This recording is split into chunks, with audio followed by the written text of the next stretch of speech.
बुलंदियों को छूना आसान नहीं होता, लेकिन अगर रास्ते पर चलने का मन बना लिया है तो लाख मुश्किलें कामयाबी जरूर मिलेगी।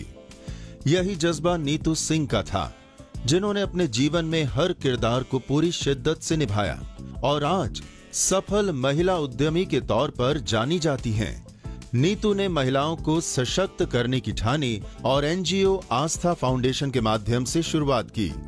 आज सिनी ज्वेल्स, सिनी डिजाइन्स और सिनी लाइफस्टाइल की सर्वे सर्वा हैं। ऐसा नहीं है कि नीतू सिंह के लिए यह सब आसान था। शादी होने के बाद उन्होंने अपने बच्चों की बेहतर परवरिश को प्राथमिकता दी।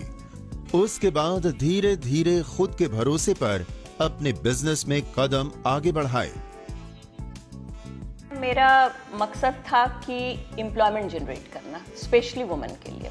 तो अपना लक्ष्य बना लिया कि एनजीओ के थ्रू लेडीज को ट्रेन कर उनको एम्प्लॉयमेंट देना है।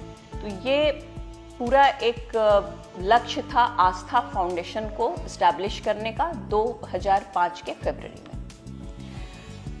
2005 में बहुत छोटे लेवल पे मैंने शुरुआत की एनजीओ की, क्योंकि जिम्मेदारियां थी।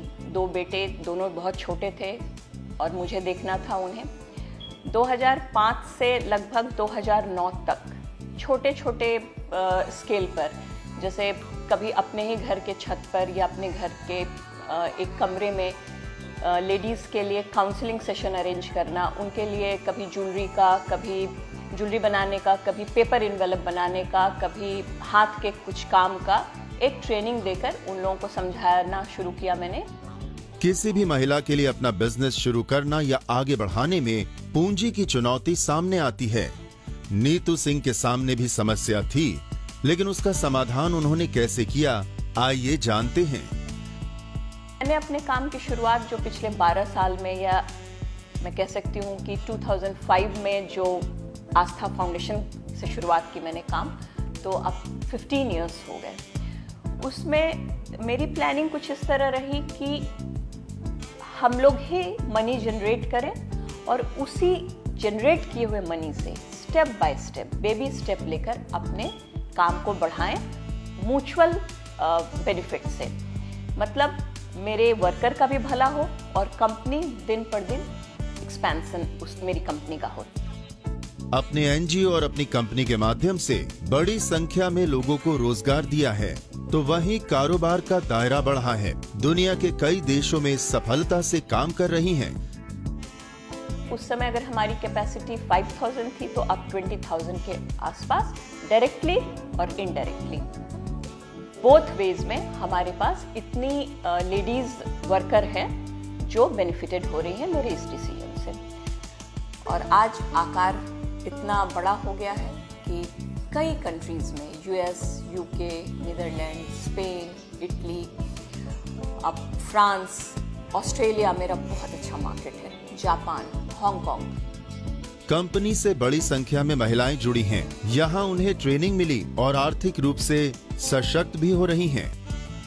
मैम की यहाँ पर यही काम सीखे हैं, सही से यही किया है। अच्छा लगता है, अब हम कमाने लगे, हमारा घर परिवार अच्छे से चलता है। मान लो बच्चे भी अच्छे स्कूल में पढ़ेंगे लिखेंगे, आगे को बढ़ेंगे, अच्छा लगेगा हमें। 1 साल हो गए ड्यूटी करते करते, सब चीज़ सही है, ठीक अच्छे तरह से पैसा वैसा कमाते हैं, तो बच्चे उच्चे को पढ़ाई लिखाई देते हैं, अच्छे से पढ़ते हैं, बहुत अच्छे से सीख रहे, बहुत अच्छे से कर रहे हैं, अच्छे से समझाते हैं, प्यार से ऐसे ऐसे बनाओ, ऐसे। जीवन में तो बहुत कुछ करना चाहते हैं, सीख के आगे बढ़ेंगे ऐसे। घर के ड्राइंग रूम से एक शुरुआत और आज दुनिया भर में अपने काम का लोहा मनवा चुकी नीतू मानती हैं कि महिलाओं में असीम शक्ति है। अगर ठान लें तो कामयाबी जरूर मिलती है। जो इंडियन फैमिली में एक हमारी रिस्पॉन्सिबिलिटी है, उसको जरूर निर्वाह करें। अगर आप अपने बच्चों के प्रति, अपने हस्बैंड के प्रति, अपनी फैमिली के प्रति अपनी रिस्पॉन्सिबिलिटी पूरी नहीं करेंगे, तो कहीं ना कहीं वो एक हॉलोनेस, एक जो खालीपन होगा, आप करियर में कितना भी सफल हो जाए, वो आपकी पर्सनैलिटी में आएगा। यकीन मानिए, मैंने किसी चीज़ को पीछे नहीं छोड़ा। मैंने 10 साल दिए अपने बेस्ट करियर के, मैंने अपना काम 35 साल के बाद शुरू किया। So if I can start, you can also start. Neetu Singh खुद सशक्त बनी, अपने साथ उन महिलाओं को सशक्त बना रही हैं जो घर की चार दीवारी के बाहर कदम रखने में संकोच करती हैं। यकीनन उन्होंने एक सफल बिजनेस वुमेन के तौर पर अपनी अलग पहचान बनाई है, कंपनी को खिताब दिलाए हैं। महिला सशक्तिकरण को लेकर नीतू सिंह का ये जज्बा यूं ही कायम रहे।